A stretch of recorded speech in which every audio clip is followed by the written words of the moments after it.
Who is the greatest salesperson to have ever existed in the whole world, in history, culture, mythology? Is it Jordan Belfort, the famous man behind The Wolf of Wall Street, the film and the book? Is it Grant Cardone, the sales guru you see online everywhere at the moment? No, in my opinion, it's none of these people. The greatest salesman to have ever existed is Odysseus, the Greek hero famed in the works of Homer, the Odyssey and the Iliad. And in this video, I'm going to explain why Odysseus is such a great salesman and a communicator. And notably, I'm going to compare Odysseus and his skills with the modern day KPIs, the important qualities in the modern sales role, notably the opening pitch, managing objections, being adaptable, and creating relationships following up. My name is Harry. I'm an Oxford-educated classicist, writer, broadcaster, educator, and public speaker, but I also worked as a salesman for around 3-4 years. I've worked as a sommelier in one of the UK's top restaurants, man-to-man selling wine.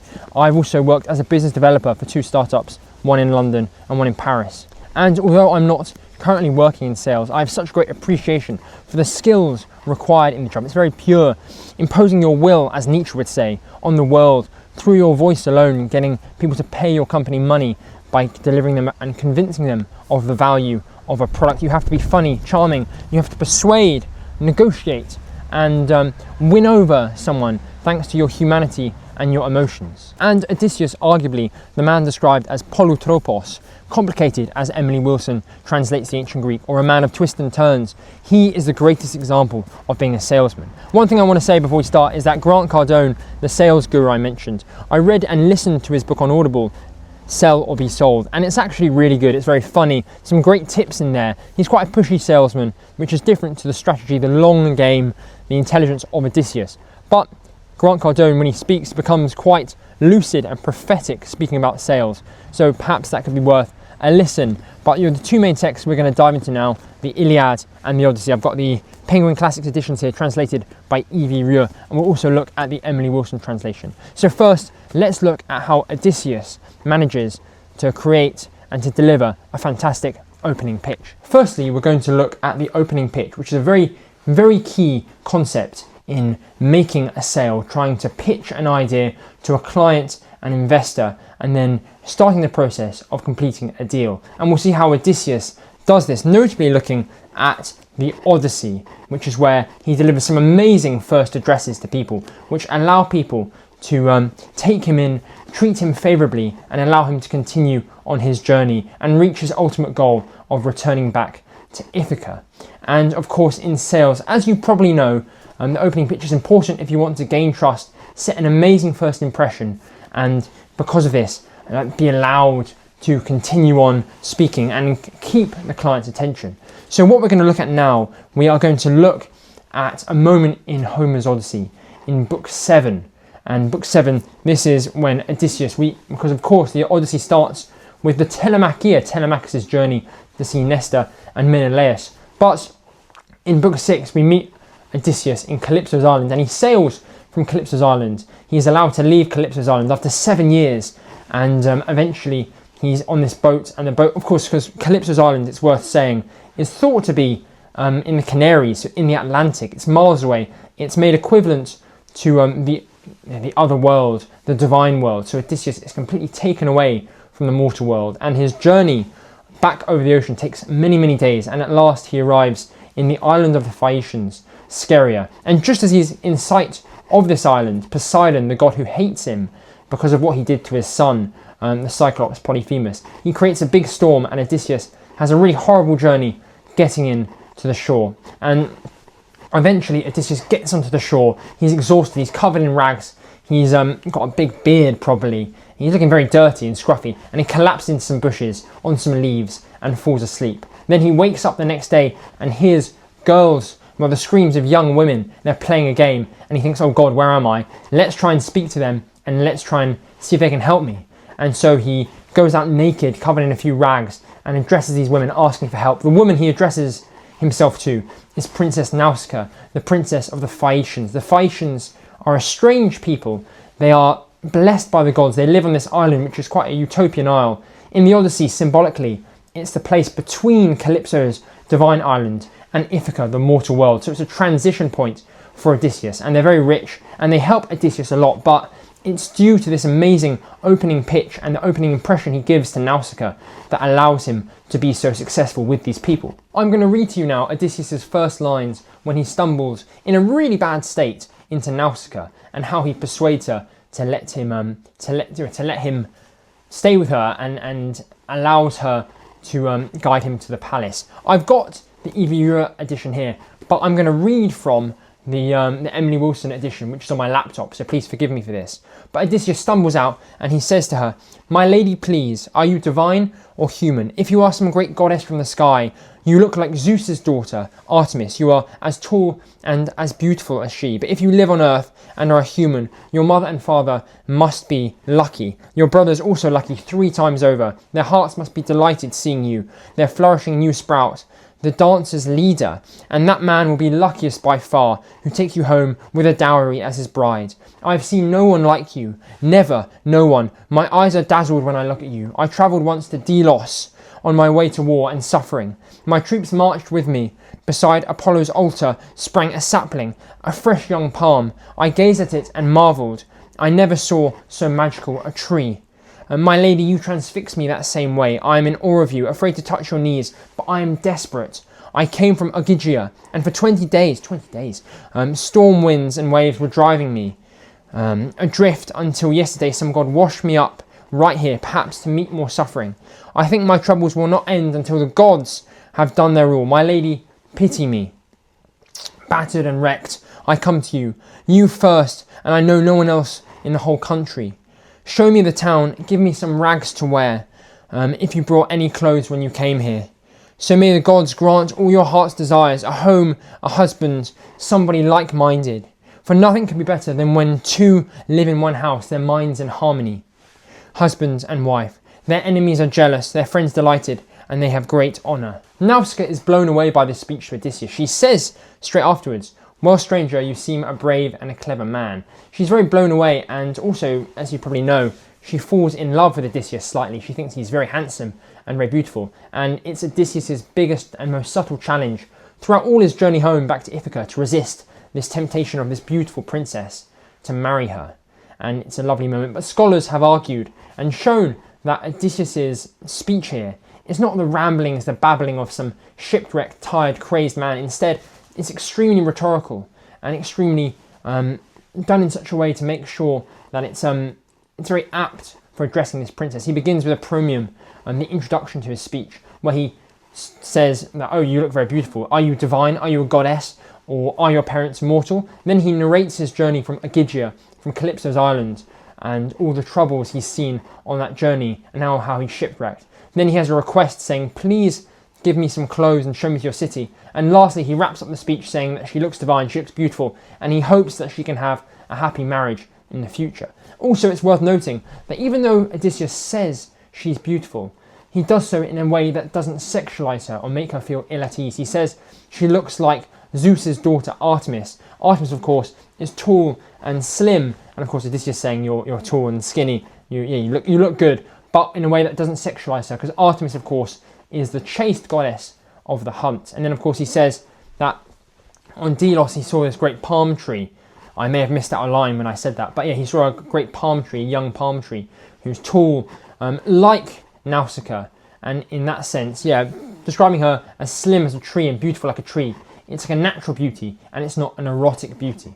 This opening remarks we can all learn from, the idea of choosing your words very carefully, having a structure to your opening pitch, because for Odysseus here, this is an absolutely critical moment which allows him to be taken in by the Phaeacians and to be treated well. And of course afterwards he gives another great address and a great story of all his adventures to King Alcinous and Queen Arete. Another moment where Odysseus shows his opening remarks is when he eventually arrives on Ithaca and he repeats his opening pitch about who he is, notably to Athena, who's in disguise as a woman, and then to the swineherd Eumaeus, who he's trying to see if he can trust. And of course Odysseus doesn't reveal his true identity for a long time in the Odyssey, and he creates this story saying that he was part of a group of Cretans and part of the gang of the leader of Idomeneus, one of the great kings fighting on the Greek side in the Trojan War. And this is a very tactical lie, because if you were a suitor, if you were someone who was trying to steal Odysseus' wife Penelope, and you're hostile to Odysseus,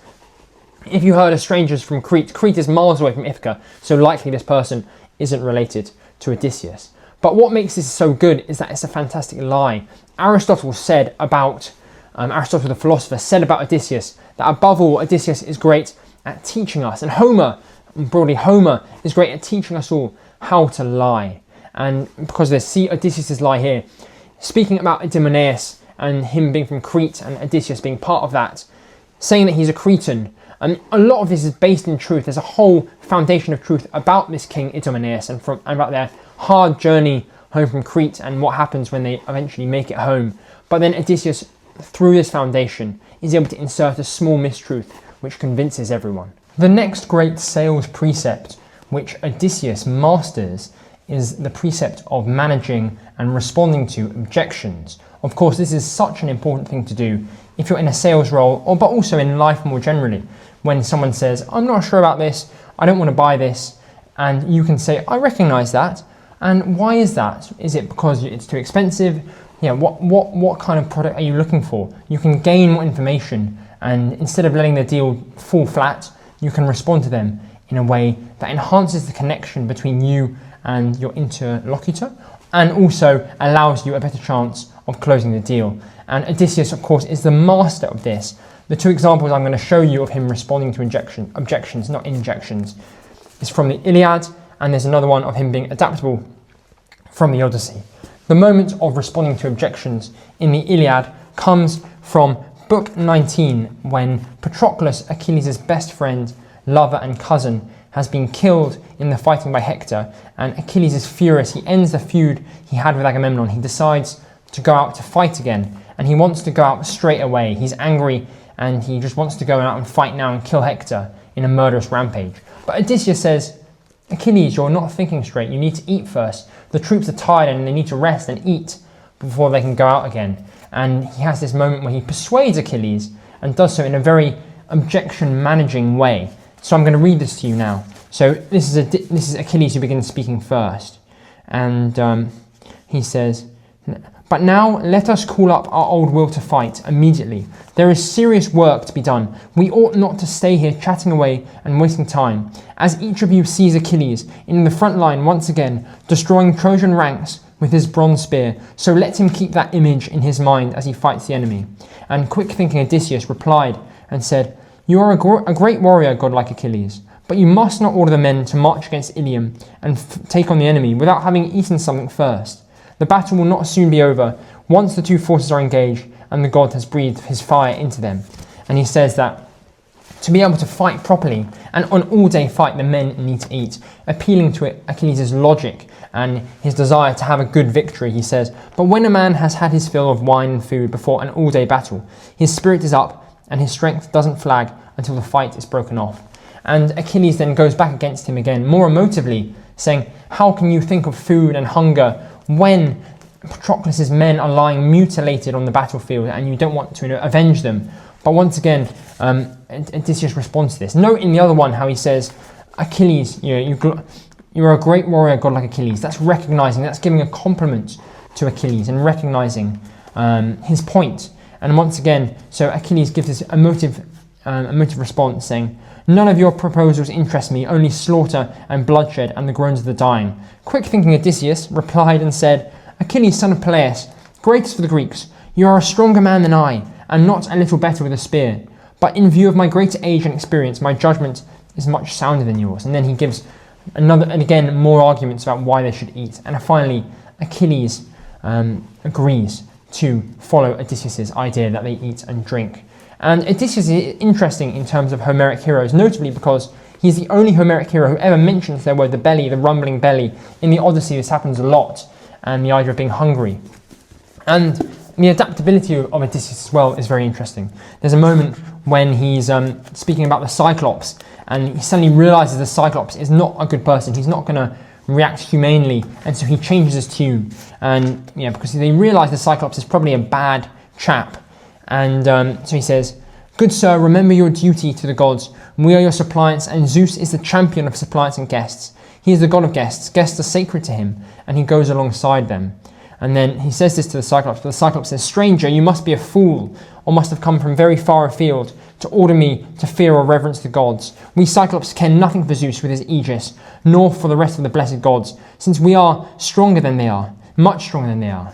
I would never spare you on this account." And so Odysseus realizes, oh, he's not going to respond in this way, and he changes his tune. He becomes more of a trickster. He tells the Cyclops famously that his name is Utis, meaning no one. And then when he wounds the Cyclops, his eye, the Cyclops screams and yells to the other Cyclopses, "I'm being attacked. Who are you being attacked by? I'm being attacked by Utis, nobody." And the trick works on him. The last facet of being a great salesman that Odysseus really masters is that of building relationships, maintaining relationships, and following up with people in his life. Of course, if you've worked in sales or you're interested in it, this is a crucial step, because it's well known that it's not a product which people buy, it's the people who is selling them that product, and therefore it's the emotions you can carry across, your passion and your personality, your humanity, that can drive a sale. And likewise with Odysseus, it's thanks to his amazing ability to bring people together that makes him the greatest salesman of all time.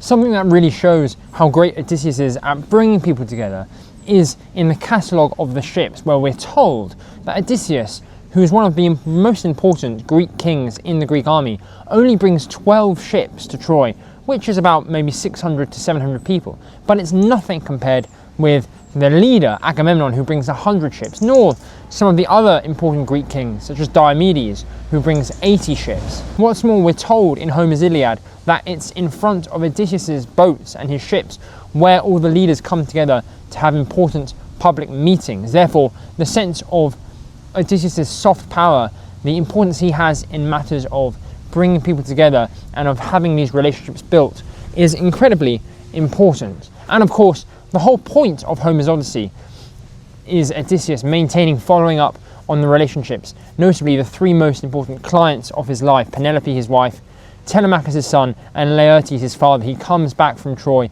has a massive, difficult journey, striving to see these people again and to be united with them. And throughout the Odyssey, we also are aware of how greatly other people think of him. Nestor, when Telemachus visits Nestor, he speaks about how no one matched Odysseus in the whole of the Greek army. And Menelaus has a very beautiful passage which I'm going to read from my laptop because I left my book inside. But this is from when Menelaus mourns the loss of Odysseus. He says, well, because Telemachus is seeing all his wealth and says, "Wow, you must be so happy." But Menelaus says, "How happy I could be here in my house with even a third of my former estate, if those friends of mine were still alive who died long ago on the broad plains of Troy, so far from Argos, where the horses graze. And yet, though I miss them all and often grieve for them, as I sit here in our halls, till sorrow finds relief in tears, and the tears cease to fall, for mourning is bleak, and one soon tires of it, I do not mourn for that whole company, disconsolate as I am, so much as for one man among them, whose loss, when I brood over it, makes me sleep, and eating hateful to me. For of all the Achaeans who strove at Troy, it was Odysseus who strove the hardest and achieved the most." And this really shows how vital and what a great effect Odysseus has on the other important members of the Greek forces. Notably, Menelaus was his best friend, and they capture Helen together at the end when Troy is successfully sieged. And just to wrap up, I hope from this video you've learnt just what a great salesman Odysseus is, in the fact that he is able to manage objections, he has an amazing opening pitch, and he's great at building and maintaining these relationships. And do you have any other thoughts about how Odysseus is a great salesman? Let me know in the comments, and let me know what you want me to cover next. I'm happy to do lots of videos on a range of subjects. And for the meantime, you should also follow me on Instagram at Harry's Poetry with an extra Y, and on TikTok. Thank you for watching, and I hope you have a lovely day.